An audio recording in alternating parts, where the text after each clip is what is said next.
Halo semuanya, selamat wayah kia ya dimanapun kalian berada.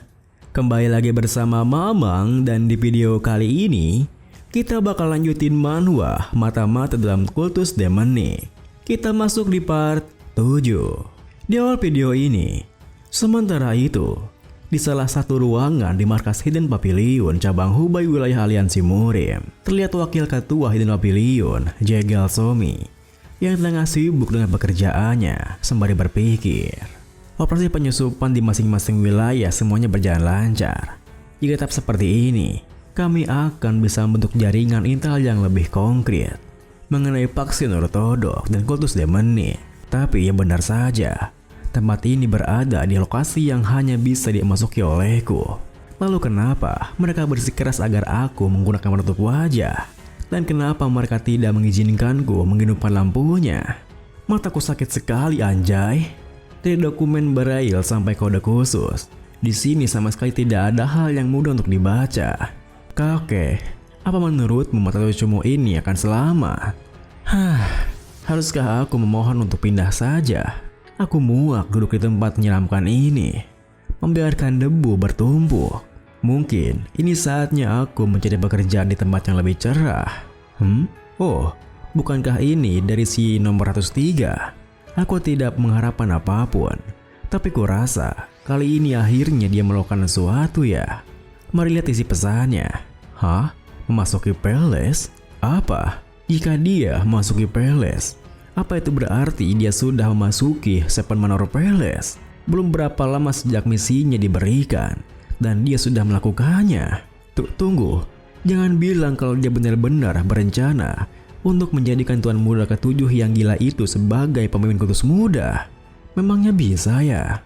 Kita mundur ke beberapa waktu sebelumnya, pada saat dimana sebelum insiden Mao jatuh di depan Yiso terjadi.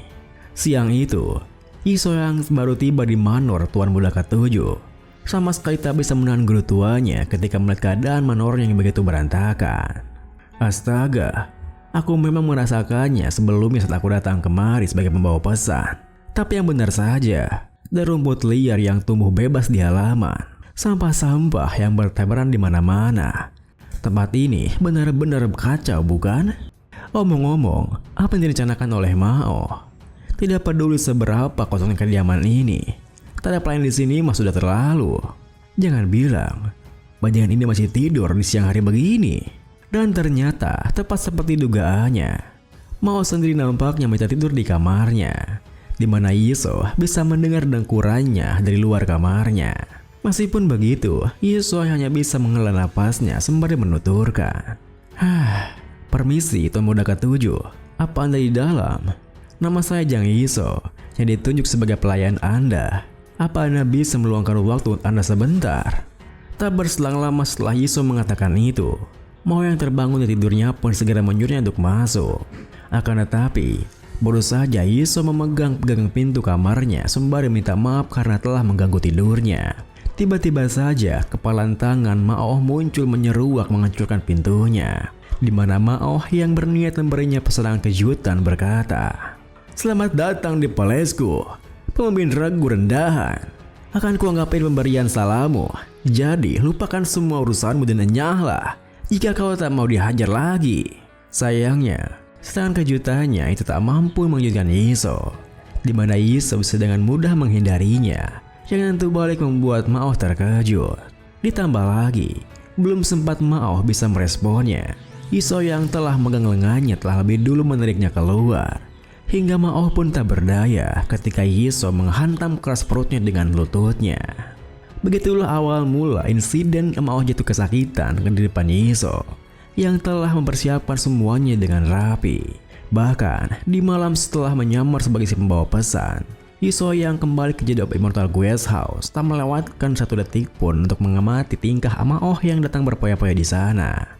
Ditambah lagi, Hongran yang menemaninya di sana menjelaskan, di kultus Demon nih, ada 3 keluarga penting yang memonopoli posisi penting di dalam kultus, yaitu keluarga Cheon, keluarga Ma, dan keluarga Meng, termasuk posisi Elder, sembari melayani langsung sang pemimpin kultus. Pertama, Was Demonic Sect yang memediasi kacauan di Mount Cheon. Elder kedua, Cheon Oson dari keluarga Cheon. Kedua, sang Ruthless Warlord. Tiada tandingan dalam kesetiaan dan keberanian. Elder ketiga, Meng Chuljong dari keluarga Meng. Ketiga, yang bahkan lebih dihormati dibanding mereka, dipandang sebagai bahas tahap di atasnya, adalah Silent Dragon Yomugi yang memegang posisi Elder pertama selama 4 generasi. Elder pertama, Ma Il-sung dari keluarga Ma. Mao berasal dari keluarga Ma ini, keturunan bergengsi dari kultus demoni. Kebetulan saja dia dipilih oleh pemimpin kultus dalam kunjungan mendatangi keluarga Ma dan diadopsi sebagai anak angkat pemimpin kultus. Bagi orang luar, kehidupannya mungkin terasa seperti jalan yang bertabur bunga. Kehidupan di mana semua situasi sangat menguntungkannya. Tapi kenyataannya, jalan itu dipenuhi oleh duri, ditambah lagi rumput liar beracun yang mengering. Karena mau bagaimanapun, Tomoda Ke-7 adalah anak haram yang diremehkan dan dipindah tugaskan untuk menyapu halaman kediaman. Mendengar penjelasannya, Yisoo yang terus memperhatikan Mao pun menuturkan, ya, seperti itulah kejadiannya. Dahulu, keluarga Ma berusaha agar anak tertua Ma Il-sung, Ma Isin, diadopsi sebagai anak angkat pemimpin kultus. Tepat, itu alasannya kenapa keluarga Ma sangat terkesiap. Anak haram yang mereka abaikan, yang disuruh untuk menyapu halaman, malah menangkap perhatian pemimpin kultus. Dari pandangan keluarga Ma, rasanya pasti seakan-akan perang tuan dan pelayan diputar balik. Pada waktu itu, mereka memperlihatkan kepada publik bahwa itu adalah kehormatan besar bagi keluarga Ma dan bahkan mengadakan perayaan. Tapi itu hanyalah sikap dangkal, tindakan untuk menyelamatkan sosok mereka. Di antara mereka yang mengetahui kebenarannya, itu fakta yang sudah ditetapkan. Mao adalah orang yang telah dibuang. Bahkan ada juga sebuah dugaan bahwa keputusan pemimpin kultus Jin Woo-gang untuk memproduksi Mao adalah tindakan politik untuk memastikan keluarga Ma tidak gegabah. Tentu saja, apa yang dikatakan Yisoo yang begitu rinci membuat Hongren terdiam bengong berpikir. Kamu sudah mengetahui semuanya, bukan? Banyak informan yang gugup karena mengetahui informasi ini. Apa padahal di dalam kultus demonik ini yang luput dari pengetahuanmu, Tuan? Namun, meskipun pikirannya seperti itu, Hongren yang hanya bisa mendam rasa penasarannya berkata, itu benar, mengingat bahwa elder pertama Ma Il-sung mendukung tuan muda pertama, Cheon Mugi, alih-alih Mao. Ini fakta yang sudah dipastikan. Yisoo pun berbalik menatapnya membalas, Patua itu kejam, bukan? Bahkan jika Mao itu berdarah campuran, dia masih darah dagingnya. Tapi dia malah mengabaikannya sampai sejauh itu. Hongren setuju dengannya pun ia menganggukkan kepalanya. Hingga Yisoo pun kembali memperhatikan Mao sembari berpikir. Dan sekarang mereka berusaha membuat orang seperti itu menjadi pemimpin kultus muda. Apa yang tak ketua-ketua dan Papillon itu rencanakan? Dia sudah pikun atau apa? Tidak. Patua itu tidak akan pikun, kan? Ya terserahlah. Kesimpulannya, bajingan Mao itu hanyalah berandal biasa dengan kisah sedihnya sendiri. Kita kembali ke masa sekarang, saat dimana Mao terjatuh kesakitan memanggil perutnya. Dasar bajingan, apa yang kau lakukan? Seketika itu juga, Yisoo yang memahami metode pengajaran sempurna untuk bocah berandalan seperti Mao pun berakting dengan begitu natural. Tidak, bagaimana bisa ini terjadi? Bukankah Anda Tuan Muda Ke-7? Saya kira tadi itu serangan musuh, dan saya refleks bertindak begitu saja. Siapa sangka saya akan menunjukkan ketidaksopanan dari awal pertemuan kita. Saya benar-benar minta maaf. Saya bahkan tak tahu harus bersembunyi di mana. Namun, meskipun Mao sangat ingin membalasnya, rasa sakit di perutnya malah membuatnya pingsan di sana.